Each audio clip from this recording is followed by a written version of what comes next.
The 7 Habits of Highly Effective People by Stephen Covey. एक highly effective आदमी कौन होता है?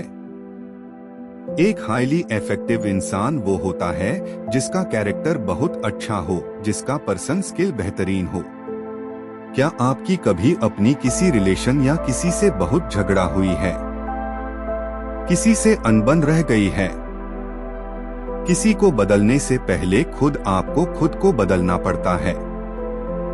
क्या आपको लगता है कि आप में खुद को चेंज करने की क्वालिटी है? एक हाईली इफेक्टिव इंसान के दूसरों लोगों के साथ भी अच्छे रिलेशन होते हैं। वो अपने परिवार, रिश्तेदार, दोस्तों, पड़ोसियों और ऑफिस के लोगों के साथ जुड़ा रहता है और एक अच्छा रिलेशन सालों साल तक चलाता है। एक हाईली इफेक्टिव इंसान कैसे बना जाए, ये आप इस किताब को पढ़कर सीख सकते हैं।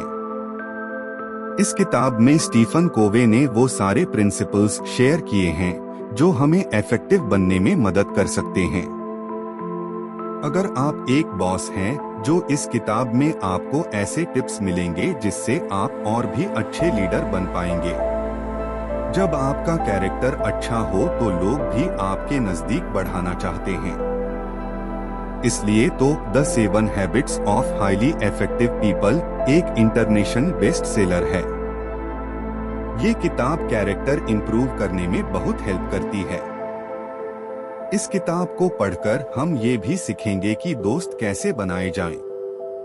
जो रिलेशन ठीक नहीं चल रहा है, उसे ठीक कैसे किया जाए। एक इफेक्टिव इंसान हमेशा सीखता रहता है। उसकी एक अच्छी हैबिट होती है कि वो बहुत अच्छा लिसनर होता है। वो किसी को जज नहीं करता है, वो बातों को बहुत ध्यान से सुनता है। अगर आप अपने कैरेक्टर अच्छा है तो लोग आपसे टिप्स लेने आएंगे। क्या आप लोगों को इंस्पायर कर पाते हैं? अगर नहीं तो आपसे इंस्पायर कौन होगा? ये किताब पढ़िए। ये किताब आपको आपके अंदर छिपे इफेक्टिव इंसान से मिलवाएगी। क्या आप एक हाईली इफेक्टिव बनेंगे? हैबिट 1, प्रोएक्टिव बने। प्रोएक्टिव बनने का मतलब क्या है? साइकोलॉजिस्ट विक्टर फ्रैंकल कहते हैं, हमारे आसपास जो भी कुछ होता है हम उसे बदल नहीं सकते, लेकिन हम इस पर कैसे रिएक्ट करें ये हमारे हाथ में है। प्रोएक्टिव होने का मतलब होता है कि दूसरे लोग चाहे जो भी ओपिनियन दें या जो जैसा भी उनका बिहेवियर हो, हमें उससे अफेक्टेड नहीं होना है। जब लोग हमारे बारे में बुरा बोलते हैं तो कभी कभी अंदर गैस होती है, गुस्सा होता है। जो मोमेंट बात की आपने बर्दाश्त है, उस वक्त आपके फ्रीडम का इम्पोर्टेंस बढ़ जाता है कि आप उस पर कैसा रिएक्ट करते हैं। प्रोएक्टिव होने का मतलब है कि आप किसी भी खराब सिचुएशन में नेगेटिव रिएक्शन नहीं दें, बल्कि सोच समझकर उस पर प्रोएक्टिव जवाब दें और सिचुएशन को हैंडल करें। उसकी जिंदगी की बुरी वक्त में गरीबी आई मगर वह हर हाल में खुश रहा। एक इफेक्टिव इंसान बुरे से बुरे हालात में भी अगर कोई अपनी खुशी को अपना बना सकेगा, प्रोएक्टिव कोर्स करता रहेगा, तो यकीन मानिए वो इंसान बहुत ही जल्दी अपने पर्सनालिटी को बहुत ज्यादा इफेक्ट कर लेता है। अगर उसके साथ बुरा होता है तो वो खुद भी नेगेटिव बन जाए तो वो रिएक्टिव इंसान है। वो इंसान भीड़ में नहीं चलता है, वो अपने उसूलों को फॉलो करता है और खुद ही खुद की जिम्मेदारी लेता है। एक औरत जो बहुत बीमार हो चुकी थी और अब अस्पताल में एडमिट हो गई, डॉक्टर लेक्चर खत्म करने के बाद स्टीफन को उस औरत के पास गए। उसे मालूम पड़ा कि वो औरत दरअसल एक नर्स थी और एक वक्त बीमार पेशेंट की फुल टाइम देखभाल कर रही थी। उसका ही फेवरेट फ्री टाइम अब पर सिलवालता रहता था। उसकी नर्सिंग में सब कुछ गलत कर रही थी। उसने कभी ना उस नर्स को बैंट यू कहने बोला था। इन सब बातों के बावजूद वो औरत खुश रहती थी। वो अपनी जिंदगी से बिल्कुल भी खुश नहीं थी। उस दिन स्टीफन को लेक्चर का अद्भुत अर्थ प्रोएक्टिविटी ही था। औरत ने कहा, तुम कह रहे थे कि हम प्रोएक्टिव हैं, तो कोई तुम्हें हर्ट नहीं कर सकता। तब तक आप खुद को हर्ट ना होने दो। फिर औरत ने कहा। अब जब सुनकर ये औरत एक्सप्लेंड हो गई कि इफेक्टिव इंसान अपने पर रिस्पांस लेकर उसे करता, उसे हर्ट नहीं कर सकता। उसने जो कहा, मैं दुखी होना खुद चुना था, मगर अब मुझे रियलाइज हो गया है कि मैं दुखी या सुखी होती मेरे हाथ में है। अब मैं खुश रहूंगी। तब ही एक इफेक्टिव इंसान बन सकता है। एक रिएक्टिव इंसान को हम टीवी की तरह बोलें तो जितना रिमोट कंट्रोल दुनिया के हाथ में हो या कोई चैलेंज आए वो कहे मुझसे नहीं होगा, ये रिएक्टिव इंसान होता है। मगर इफेक्टिव इंसान वही है जिसमें अपने मूड का रिमोट कंट्रोल अपने हाथ में होता है। एक इफेक्टिव इंसान अपनी जिंदगी के हर फैसले को खुद करता है। अब आप सोच रहे होंगे कि दूसरा इंसान उसके बारे में क्या सोच रहा है या बोल रहा है। Habit 2, begin with the and in mind. आपकी लाइफ की सबसे जरूरी चीज क्या है? अपने माइंड में एंड को लेकर शुरुआत से हमारा मतलब है कि आपके सारे एक्शन आपकी वैल्यू, आपके पैशन से मिले होने चाहिए। आपका फाइनल गोल बटा आपका डेस्टिनेशन साफ होना चाहिए ताकि आपका हर स्टेप सही उठे जाए। सब कुछ तब बहुत ही प्रोडक्टिव होकर करता है। हर आदमी बिना किसी उद्देश्य के नहीं बल्कि किसी मकसद के लिए पैदा होता है। और लाइफ में सबसे जरूरी चीज ये कि हम अपने अंदर जाने कि हमारे लिए सबसे महत्वपूर्ण क्या है, हम किसके लिए जीते हैं, ताकि हम सबको पहचान सकें कि आपको अपने बच्चों का ध्यान रखना पड़ता है, उन्हें बहुत प्रोत्साहित करनी पड़ती है। लेकिन आप इसके लिए इतना ज्यादा हाई स्टैंडर्ड सेट करें कि उन्हें स्ट्रेस हो जाए, फिर ये सब फायदा नहीं देगा। इसलिए अपने एंड गोल को इतना क्लियर करें कि आप अपने सारे डिसीजन और एक्शन को उसके हिसाब से लें।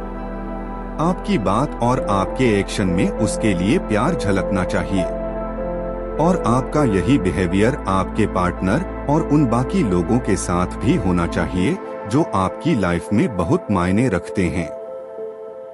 Begin with the and in mind से मतलब है ये जानना कि आपके लिए सबसे वैल्यूबल क्या है। वे आपके अपने लोग हो सकते हैं या फिर आपके प्रिंसिपल जिन पर आपकी पूरी जिंदगी है। अगर आप कुछ ऐसा करते हैं जो आपके प्रिंसिपल से मैच नहीं करता तो आप एक इनफेक्टिव इंसान बन रहे हैं। मान लीजिए कि आप एक घर बना रहे हैं। हर घर अच्छे प्लान से बनता है, डिजाइन से बनता है। उसी तरह आपकी पर्सनल लाइफ को भी अच्छी तरह डिजाइन किया जाना चाहिए, फिर चाहे वह घर हो, स्कूल हो, ऑफिस हो या कोई इंसान की जिंदगी। आपका फ्यूचर कैसा होगा ये इस बात पर निर्भर करता है कि आज आप कौन सा प्लान फॉलो कर रहे हैं। एंड इन माइंड का सबसे अच्छा तरीका है कि अपने मिशन स्टेटमेंट लिखना और अपने जीवन का उद्देश्य क्या है उस पर क्लियर होना। आप अपनी लाइफ का एक अच्छा सा प्लान तैयार किया है तो वही प्रायोरिटी के समय मदद करता है और लाइफ में जब भी चैलेंजेस आए आप अपने वैल्यू के हिसाब से उन चैलेंजेस को फेस कर सकते।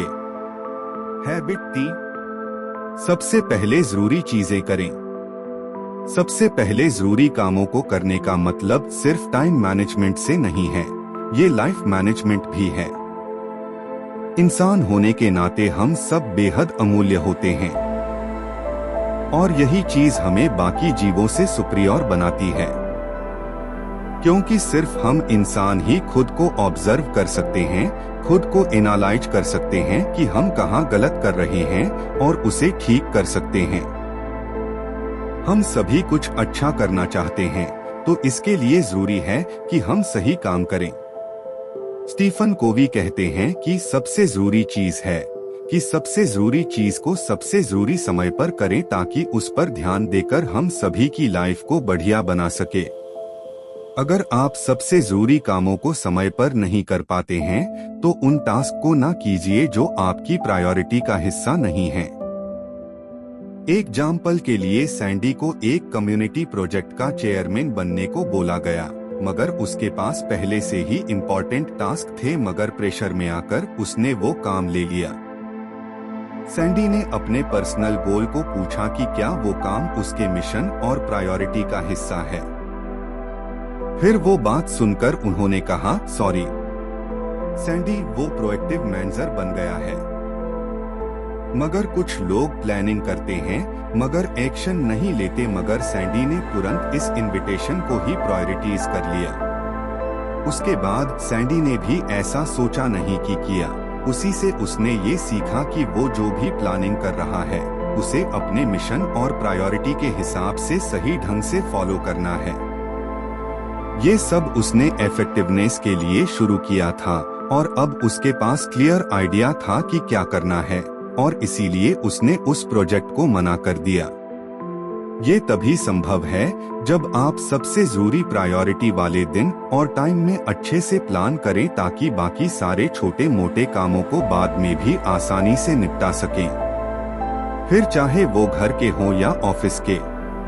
छोटे छोटे काम हमारे बहुत समय खा जाते हैं और जो सबसे इम्पोर्टेंट चीजें हैं वो पीछे छूट जाती हैं। इसलिए जरूरी है कि सबसे पहले जरूरी कामों को सबसे पहले निपटा सके। Habit 4, think win win. Win win एक ऐसा सॉल्यूशन है जो आपको और उन लोगों को जिनसे आप इंटरैक्ट करते हैं दोनों बेनिफिट देता है। जब भी आपसे अपनी किसी भी रिलेशनशिप में डिसीजन लेना पड़ता है तो सबसे बड़ी चैलेंज विन विन निकालना ही होता है, जिससे सबसे अच्छा हो। विन विन बेस्ट सॉल्यूशन है। अगर कोई जीतता है और दूसरा हारता है तो इसका एक अच्छा और मजबूत रिलेशन नहीं बन पाता। अक्सर लोग अपने फायदे के लिए डिसीजन लेते हैं, लेकिन वो आपको देकर लेने की सोच भी रखते हैं, जो बहुत खतरनाक होता है। अगर एक इंसान जीतने के चक्कर में दूसरे को हराने लगे तो फिर वहीं से सारी मुश्किलें शुरू हो जाती हैं। विन विन निकालने का मतलब दोनों के लिए सही हो, लेकिन अपने प्रिंसिपल्स के बिना विन विन नहीं हो सकता, और जब तक सही फाउंडेशन नहीं रहेगा तब तक विन विन सिर्फ एक तर्क या नारा बनकर रह जाएगा। इस तरह से आप और आपके पार्टनर या कोवर्कर हमेशा बेहतर और आगे बढ़ सकते हैं। अगर कोई व्यक्ति हमेशा डोमिनेट कर ले और सोच ले मैं सही हूँ और अपने पार्टनर को हमेशा डिसमोटिवेट करता रहे तो शायद ही बात बने। आपकी ही बात ऊपर रहेगी, क्योंकि आपने एक्सटर्नल अर्जन और ईगो के वजह से सामने वाले को नीचा दिखा दिया। एक बेस्ट होने के नाते आपको हमेशा अपने पार्टनर या अपने लोगों को देखते रहना है, ताकि आप उन्हें समझें, ताकि उनसे बेहतर बातचीत हो सके। वो आपके लिए भी तब काम करेगा जब आप विन विन माइंडसेट रखेंगे। वो खुद मिलाकर तुझसे तो आपका ही हुआ। कंप्रोमाइज करना हमेशा अच्छा होता है, फिर भले ही आप जीते या कोई ना जीते। आपके लिए यही अच्छा रहेगा कि आप दूसरों को जीतने दें। इससे वो आपको बेइज्जत नहीं करेगा, बल्कि आपके साथ भी अच्छा फील करेगा। अगर आप हमेशा सिर्फ रिस्पॉन्सिबल रहेंगे और सामने वाले को रिस्पॉन्स नहीं देंगे और ये सोचेंगे कि आप जीते इसका मतलब सामने वाला हारे, तो फिर यह विन विन माइंडसेट नहीं रह जाएगा। विन विन सिर्फ रिलेशनशिप में नहीं बल्कि फिजिकल, मेंटल, इमोशनल, सोशल और स्पिरिचुअल हर चीज में जरूरी होता है। विन विन तब होगा जब आप दोनों एक दूसरे को समझें और ट्रस्ट बनाए रखें। हैबिट 5, पहले दूसरे को समझने की कोशिश करें, फिर दूसरे से उम्मीद करें कि आपकी बात समझे। आपका पार्टनर या फिर कोई क्लाइंट अगर दिल से आपकी बात नहीं सुन रहा तो फिर वो आपकी बात कैसे मानेगा? आपने कभी सोचा है कि आपके कहने से पहले आप सामने वाले की बात भी सुनी? क्या आपने फीडबैक देने से पहले उसकी फीलिंग्स की समझ रखी? पहले आप दूसरे को समझने की कोशिश करें, फिर उनसे उम्मीद करें कि वो आपकी बात समझे। उसके कम्युनिकेशन का यही तरीका है। हम बातचीत, वीडियो स्क्रीनिंग और रीडिंग से ज्यादा कम्युनिकेट करते हैं अपने दिल दिखाकर पहले अपना सारा भरोसा सामने वाले को देते हैं। लेकिन किसी की बात को समझने के लिए जरूरी होती है ट्रेनिंग, नहीं है। किसी के साथ इफेक्टिवली करने का सबसे बेस्ट तरीका ये है कि पहले आप समझने की कोशिश करें कि वो आखिर ये कहना क्या चाहता है। गुड लिसनिंग ही होती है जब आप खुद को सामने वाले की स्थिति एंगल से देखने लगते हैं। उसे महसूस होने लगता है कि इंसान कितना कनेक्ट करना चाहता है। अब अगर यही नहीं है तो आप उस इंसान की बात को समझ नहीं सकते। अगर आपने सिर्फ अपने ही नजरिए से उसकी बात को सुना और रेस्पॉन्स देने लगे तो उसे ये लगेगा कि आप बस उसे जज कर रहे हैं। एक बार एक आदमी किसी ऑटो मैकेनिक के पास गया। उसकी गाड़ी कुछ ठीक से नहीं चल रही थी। उस आदमी ने उसे फुल डिटेल्स से गाड़ी की समस्या बताई। कुछ मिनट सुनने के बाद ही मैकेनिक ने उसकी बात बीच में रोककर कहा, समस्या ये है कि इसका ऑटोमेटिक ट्रांसमिशन खराब हो गया है। अब ऑटो मैकेनिक ने उसके कहे बिना ही पॉसिबल सलूशन दे दिया, पर असल में उसकी गाड़ी की पॉसिबिलिटी कुछ और रही थी जिसे वो ठीक से नहीं समझ पाया और गाड़ी सही नहीं हो पाई। अब बात पर्सनल रिलेशनशिप्स पर आती है तो उस मैकेनिक जैसी ही गलती लोग करते हैं। वो समझने से पहले ही बोल देते हैं और जज करना शुरू कर देते हैं। हम भी कई बार ठीक इसी तरह उस ऑटो मैकेनिक के जैसे हो जाते हैं और यही सोचते हैं कि समस्या तो हमें पहले से पता होता या मुझे पहले से दिख रहा है। लेकिन हम सामने वाले की बात को बिना पूरी सुने ही जवाब देना शुरू कर देते हैं। ये आदतें हमारी पर्सनल रिलेशनशिप से लेकर प्रोफेशनल लाइफ तक हर जगह असर डालती हैं। अगर आप सही मायने में किसी को समझना चाहते हैं तो पहले उसकी बात को गहराई से सुने। फिर आप देखेंगे कि सामने वाला इंसान खुद ही आपकी बात समझने को राजी हो जाएगा। और इस हैबिट के जरिए आपकी बातचीत, रिलेशनशिप और लाइफ में भी पॉजिटिव बदलाव आने लगेगा। ये सिर्फ किसी को जवाब देने की आदत नहीं, ये फिर से बात को गहराई से समझने की आदत बनकर असर करेगी। Habit 6, synergise. सिनर्जी का मतलब है the whole is greater than the sum of its parts, यानी जब एक आदमी दूसरे की मदद करता है तो दोनों साथ मिलकर बहुत कुछ अचीव कर सकते हैं। जब एक टीम का मेंबर दूसरे टीम मेंबर के साथ मिलकर काम करता है तो वो दोनों मिलकर अकेले इंसान के मुकाबले बहुत ज्यादा अचीव कर सकते हैं। जब भी कोई नेचुरल डिजास्टर या कालामिटी जैसे आग, टाइफून या अर्थक्वेक होता है तो लोग सिनर्जाइज होते हैं, यानी साथ मिलकर काम करते हैं। मुसीबत में पड़े लोगों को मदद करने के लिए आगे आते हैं। तब लोग अपने डिफरेंसेस भूल जाते हैं। मुश्किल सिचुएशन लोगों के अंदर कोऑपरेट करने की फीलिंग्स ले आती है और सब तुरंत मिलजुल कर सरवाइव करने के लिए करते हैं। सिनर्जी का मतलब कोऑपरेट या कोलैबोरेशन भी है। इसका मतलब साथ मिलकर चलना और कंबाइंड एफर्ट भी है। चाहे कोई भी ग्रुप हो, अगर आपने में सिनर्जी नहीं तो इसका बेनिफिट नहीं मिल सकता। सिनर्जी का मतलब ये भी है कि हम सभी को हमारी लाइफ में बेहतर चीजें मिलें। अलग अलग इंसानों में अपने अपने एक्सपीरियंस रहते हैं जो दूसरों से बहुत अलग लगते हैं, क्योंकि हर किसी का एक डिफरेंट पॉइंट ऑफ व्यू होता है, डिफरेंट वे ऑफ थिंकिंग होता है। हम इस दुनिया को अलग नजर से देखते हैं क्योंकि हम अपने खुद के हिसाब से ये दुनिया देखते हैं। हमें ये समझना ही होगा कि दुनिया को देखने का हमारा नजरिया लिमिटेड होता है, इसलिए हमारी सोच भी लिमिटेड हो जाती है। हमें दूसरे लोगों को जानने और उनके एक्सपीरियंस को समझने की खास जरूरत है। ये किसी ऑप्टिकल इल्यूजन की तरह हो सकता है कि जो मुझे एक यंग लेडी नजर आ रही है वही आपको एक बूढ़ी औरत दिखाई दे। हम दोनों ही उस तस्वीर को डिफरेंट एंगल से देख रहे हैं, लेकिन हम दोनों ही अपनी जगह सही हैं। जब आप यह बहस करने की बजाय सामने वाले की फीलिंग्स को समझते हैं, तो आप दोनों के बीच अच्छी समझ बन जाती है। अब दोनों ही सही हैं और दोनों ही एक ही पिक्चर देख सकते हैं।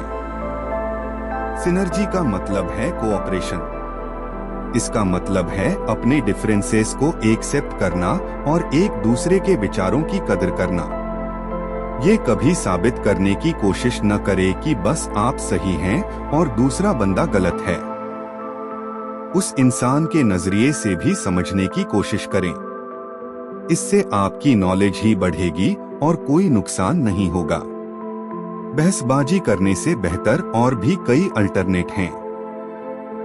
जब आप दूसरों के व्यूज की रिस्पेक्ट करना लगते हैं, तो आप उनके साथ मिलकर काम कर सकते हैं। आप कोऑपरेट करके मिलकर काम करने से कई सारी नई और अच्छी चीजें क्रिएट कर सकते हैं। Habit 7 sharpen the saw. Sharpen the saw से हमारा मतलब है कि अपने सबसे बड़े एसेट को शार्प करें, यानी हमेशा कुछ नया सीखते रहें और आपका सबसे बड़ा एसेट आप खुद हैं। आपको रेगुलरली खुद की ग्रोथ करनी पड़ेगी। आपकी लाइफ के हर एस्पेक्ट में आपकी इंप्रूवमेंट करना बहुत जरूरी है, फिजिकली, इमोशनली, मेंटली, सोशली और स्पिरिचुअली। रीजनेबल एक्सपेक्टेशन से खुद को एनर्जी दे सकते हैं। इसके लिए जरूरी नहीं कि आप रोज जिम जाएं या कोई मेंटल एक्सरसाइज करें। आप घर पे ही सिंपल एक्सरसाइजेज करके, मेडिटेशन करके, ध्यान लगाकर, हेल्दी डाइट लेकर भी अपनी लाइफ को बैलेंस में ला सकते हैं। अगर आप एक्सरसाइज नहीं करते हैं, तो आप अपने शरीर की प्रोडक्टिविटी को नीचे खींचते हैं। उसी तरह अगर आप खुद को मानसिक रूप से शार्प नहीं रखते हैं, तो आपकी मानसिक एनर्जी भी कम होती जाती है। इसी तरह अगर आप अपनी स्पिरिट को भी एनर्जी नहीं देते हैं, तो ऐसा लो फील होता है जब आप खुद की एक बड़ी वैल्यू खोते हुए पाते हैं। इंसान के बर्नआउट से हम डरते नहीं हैं, वो तो हमें खुद को रिचार्ज करने की जरूरत का इशारा होता है। और गाना गाना, म्यूजिक, बुक्स, मेडिटेशन और नेचर के साथ जुड़कर खुद को रिचार्ज कर सकते हैं। ये आप पर डिपेंड है कि आपकी स्पिरिट किससे रिचार्ज होती है, क्या चीजें आपको अंदर से एनर्जी देती हैं। उन सभी चीजों को पहचानें और अपनाएं। खुद को ध्यान देने के लिए थोड़ा सा टाइम जरूर निकालें। जब तक हम अपने दिमाग और शरीर को एक्सरसाइज नहीं देते, तब तक हम शायद ही कोई बड़ा पढ़ने या समझने वाला टास्क कर पाएं। माइंड को ट्रेनिंग नहीं दी जाए तो वह रुक जाता है, जैसा कि किसी मशीन में होता है। हम इसके लिए भी खुद को पुश करें, ऐसे तरीकों ढूंढ सकते हैं। अपने डेली रूटीन के कामों से हटकर कुछ अलग चीजें करना, खुद को चैलेंज देना। जब हम हर महीने एक नई स्किल सीखते हैं, तो हमारा माइंड बहुत एक्टिव हो जाता है। हमने अपनी लाइफ को जिस तरह से ट्रेंड किया है, उसी तरह से वह हमेशा रिजल्ट देने लगता है। लेकिन जब हम उसे दूसरी दिशा में ट्रेन करते हैं, तो वह नए रिजल्ट देता है। अब जरा सोचिए, एक जंगल में आप गए हों और वहां आपको एक आदमी दिखे जो घंटों से पेड़ काटने की कोशिश कर रहा हो। आप पूछते हैं, थक गए हो क्या? वह कहता है, हाँ, 6 घंटे हो गए हैं, लेकिन पेड़ अब तक नहीं कट रहा। आप पूछते हैं, कभी आरी को तेज किया? वह कहता है, नहीं, मेरे पास टाइम नहीं है। यही हैबिट 7 का मकसद है, अपने एसेट्स को शार्प करना। कंक्लूजन, अब जब भी आपने सीखा है, उसे टाइम में अप्लाई करना सीखें। अगर कभी कोई बुरी सिचुएशन हो, तो प्रोएक्टिव बनने की कोशिश करें। जब भी आपको कोई गाइड मिले, कोई किताब, कोई इंसान या विचार, उसे अपनाएं। 7 आदतें एक दूसरे से जुड़ी हुई हैं। अगर आप हैबिट 1 से शुरुआत करते हैं, तो ये आपकी लाइफ की दिशा तय कर सकती है। हैबिट 2, 3 और 7 आपकी बेस्ट टाइम मैनेजमेंट में मदद करेंगे। हैबिट 4, 5 और 6 दूसरों के साथ आपके रिश्तों को मजबूत करेंगे। और हैबिट 7 से आपकी सोच और एनर्जी का मैनेजमेंट भी बेहतर होगा।